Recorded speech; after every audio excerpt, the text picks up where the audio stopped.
Good evening. I hope you've had a great day today. Welcome to BVJ's Bedtime Stories. I'm Big Voice Jay, and this is a show where we get you ready for a good night's sleep with public domain short stories just for you. Links to all the stories can be found at the show notes at bedtimewithbvj.com. And if you'd like to support the show, there's a Buy Me a Coffee link on every page and post. Tonight's story, The Cat That Walked by Himself, by Rudyard Kipling. Hear and attend and listen, for this befell and behappened and became and was, O my best beloved, when the tame animals were wild.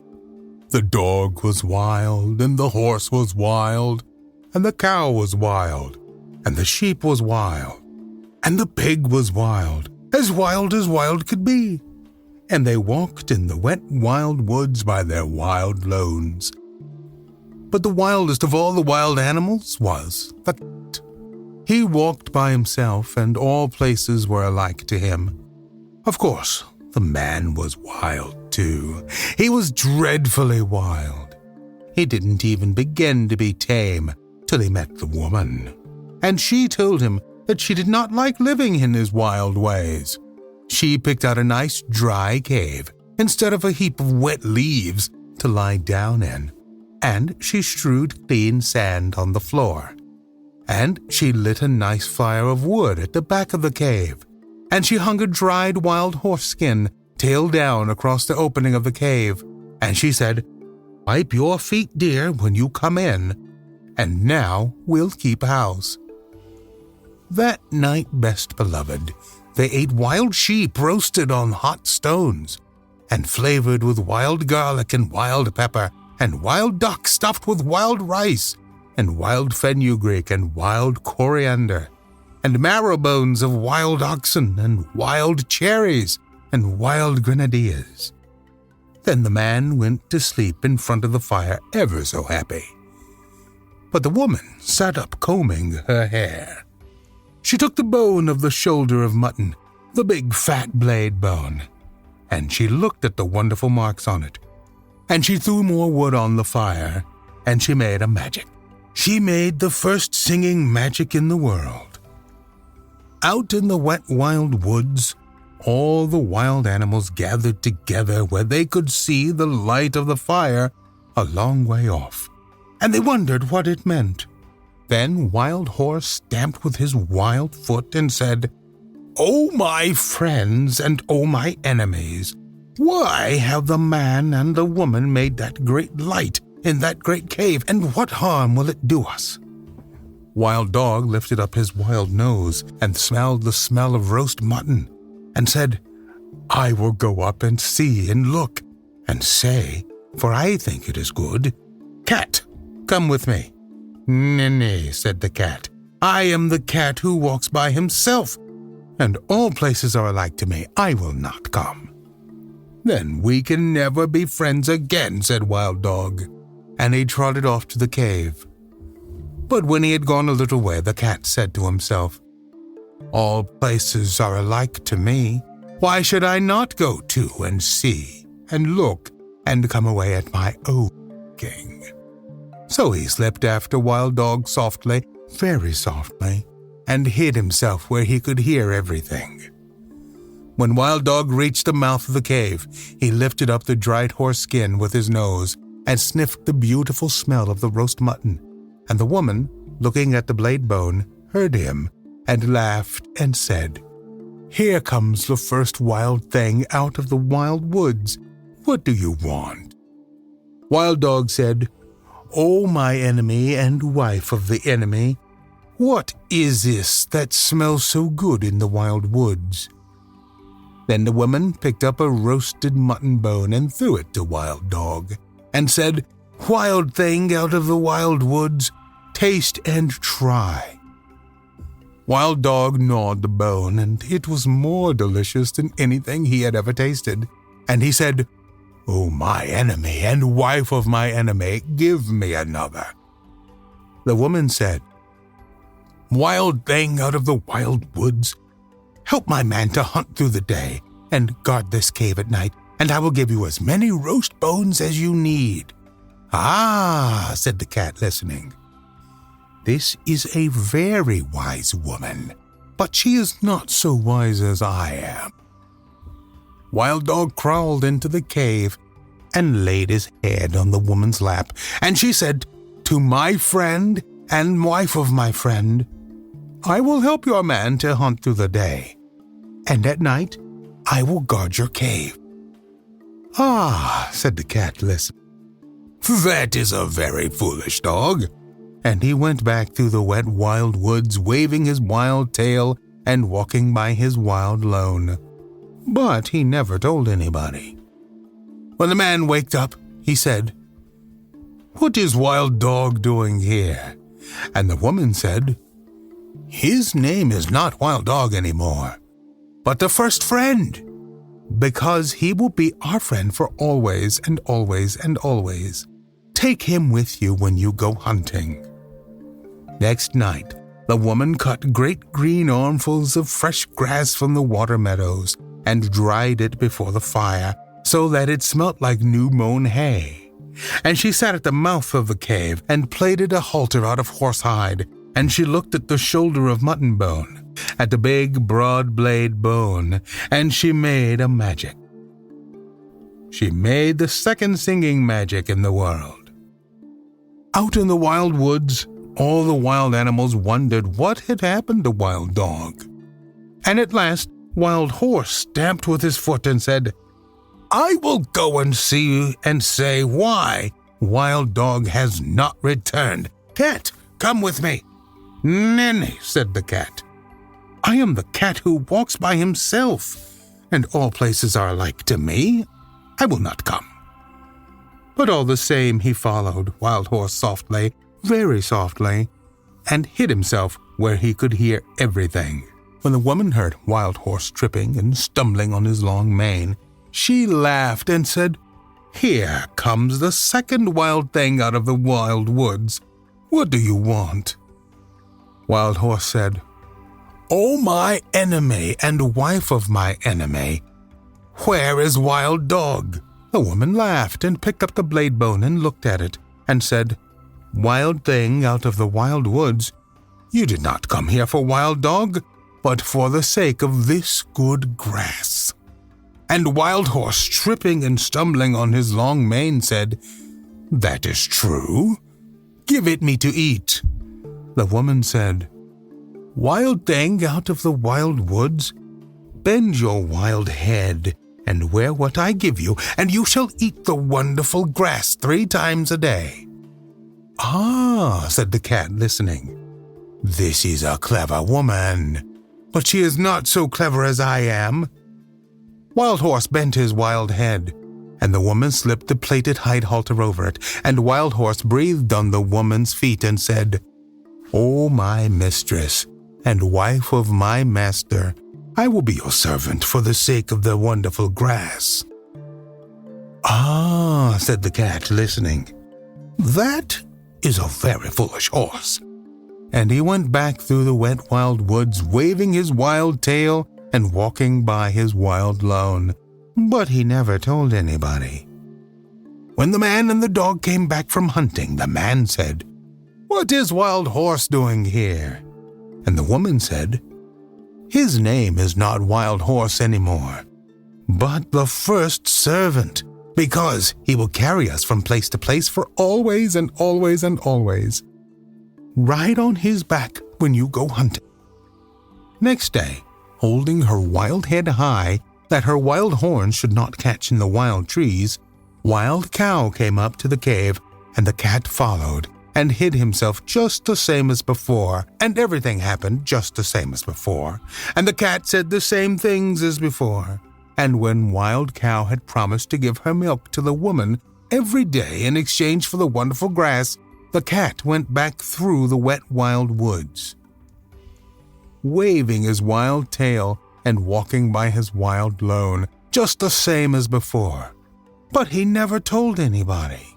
And when the man and the horse and the dog came home from hunting and asked the same question, same as before, the woman said, "Her name is not Wild Cow anymore, but the giver of good food. She will give us the warm white milk for always and always and always.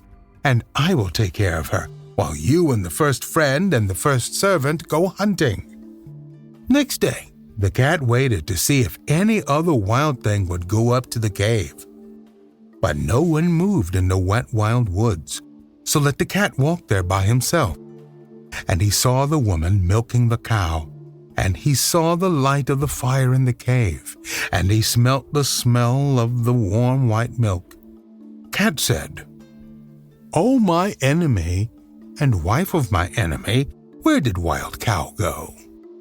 The woman laughed and said, "Wild thing out of the wild woods, go back to the woods again, for I have braided up my hair, and I have put away the magic blade bone, and we have no more need of either friends or servants in our cave." Cat said, "I am not a friend, and I am not a servant. I am the cat who walks by himself, and I wish to come into your cave." Woman said, "Then why did you not come with first friend on the first night?" Cat grew very angry and said, "Has Wild Dog told tales of me?" Then the woman laughed and said, "You are the cat who walks by himself, and all places are alike to you. You are neither a friend nor a servant. You have said it yourself. Go away and walk by yourself in all places alike." Then Cat pretended to be sorry and said, "Must I never come into the cave? Must I never sit by the warm fire? Must I never drink the warm white milk? You are very wise and very beautiful. You should not be cruel even to a cat." Woman said, "I knew I was wise, but I did not know I was beautiful. So I will make a bargain with you. If ever I say one word in your praise, you may come into the cave. And if you say 2 words in my praise," said the cat. "I never shall," said the woman. "But if I say 2 words in your praise, you may sit by the fire in the cave." "And if you say 3 words," said the cat. "I never shall," said the woman. "But if I say 3 words in your praise, you may drink the warm white milk 3 times a day for always and always and always." Then the cat arched his back and said, "Now let the curtain of the mouth of the cave, and the fire at the back of the cave, and the milk pots that stand beside the fire remember what my enemy and the wife of my enemy has said." And he went away through the wet wild woods, waving his wild tail and walking by his wild lone. At night, when the man and the horse and the dog came home from hunting, the woman did not tell them of the bargain that she had made with the cat, because she was afraid that they might not like it. Cat went far and far away and hid himself in the wet wild woods by his wild lone for a long time, till the woman forgot all about him. Only the bat, the little upside-down bat that hung inside the cave, knew where Cat hid, and every evening Bat would fly to Cat with news of what was happening. One evening, Bat said, "There is a baby in the cave. He is new and pink and fat and small, and the woman is very fond of him." "Ah," said the cat, listening. "But what is the baby fond of?" "He is fond of things that are soft and tickle," said the bat. "He is fond of warm things to hold in his arms when he goes to sleep. He is fond of being played with. He is fond of all those things." "Ah," said the cat, listening. "Then my time has come."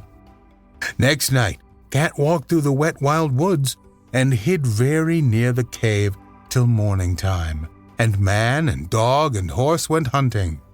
The woman was busy cooking that morning, and the baby cried and interrupted, so she carried him outside the cave and gave him a handful of pebbles to play with.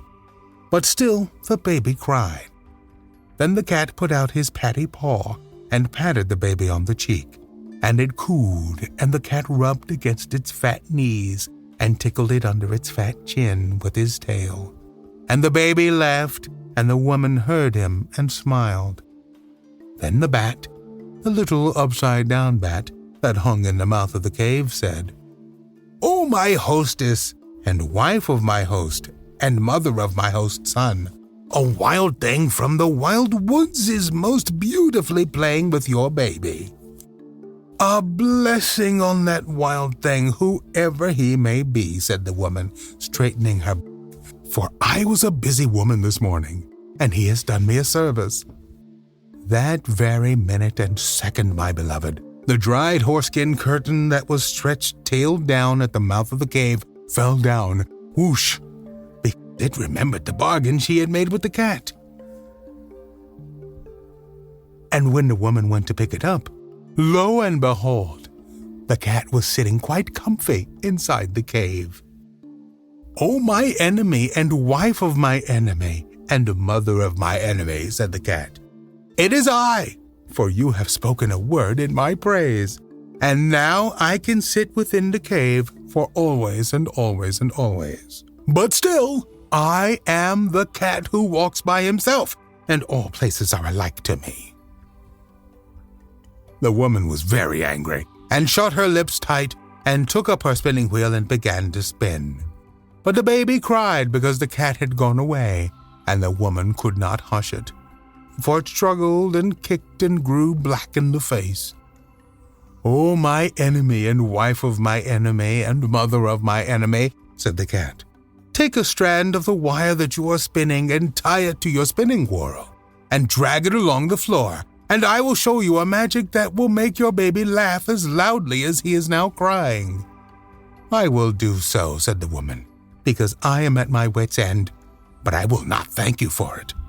She tied the thread to the little clay spindle whorl and drew it across the floor, and the cat ran after it and patted it with his paws, and rolled head over heels and tossed it backward over his shoulder, and chased it between his hind leg and pretended to lose it, and pounced down upon it again, till the baby laughed as loudly as it had been crying, and scrambled after the cat, and frolicked all over the cave, till it grew tired and settled down to sleep with the cat in his arms.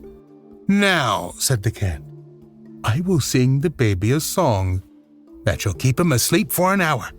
And he began to purr loud and low, low and loud, till the baby fell fast asleep.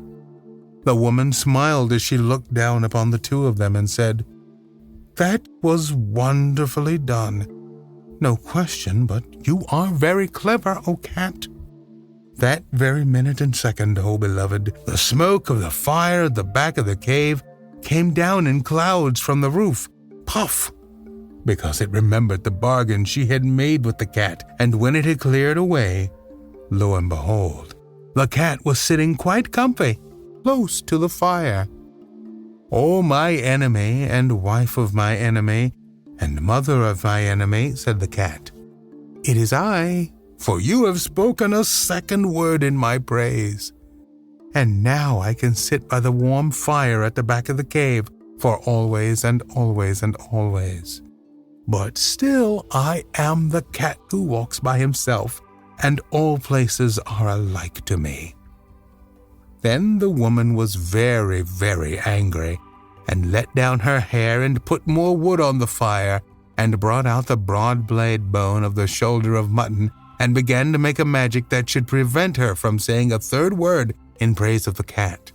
It was not a singing magic, best beloved. It was a still magic, and by the cave grew so still that a little wee mouse crept out of its corner and ran across the floor. "O my enemy and wife of my enemy and mother of my enemy," said the cat, "is that little mouse part of your magic?" "Oh, gee, no indeed," said the woman, and she dropped the blade bone and jumped upon the footstool in front of the fire and braided up her hair very quick for fear that the mouse should run up it.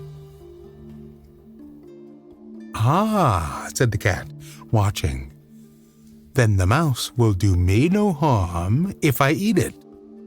"No," said the woman, braiding up her hair. "Eat it quickly, and I will ever be grateful to you." Cat made one jump and caught the little mouse, and the woman said, 100 thanks. Even the first friend is not quick enough to catch little mice as you have done. You must be very wise. That very moment and second, O best beloved, the milk pot that had stood by the fire cracked in 2 pieces, because it remembered the bargain she had made with the cat. And when the woman jumped down from the footstool, lo and behold, the cat was lapping up the warm white milk that lay in one of the broken pieces. "Oh, my enemy, and wife of my enemy, and mother of my enemy," said the cat, "it is I. For you have spoken 3 words in my praise, and now I can drink the warm white milk 3 times a day, for always and always and always. But still I am the cat who walks by himself, and all places are alike to me." Then the woman laughed and set the cat a bowl of the warm white milk, and said, "Oh, cat, you are as clever as a man. But remember that your bargain was not made with the man or the dog, and I do not know what they will do when they come home." "What is that to me?" said the cat. "If I have my place in the cave by the fire and my warm white milk 3 times a day, I do not care what the man or the dog can do." That evening, when the man and the dog came into the cave, the woman told them all the story of the bargain, while the cat sat by the fire and smiled. Then the man said, "Yes, but he has not made a bargain with me or with all proper men after me." Then he took off his 2 leather boots, and he took up his little stone axe. That makes 3. And he fetched a piece of wood and a hatchet, that is 5 altogether, and he set them out in a row, and he said, "Now we will make our bargain. If you do not catch mice when you are in the cave, for always and always and always, I will throw these 5 things at you whenever I see you, and so shall all proper men do after me." "Ah," said the woman, listening, "this is a very clever cat, but he is not so clever as my man."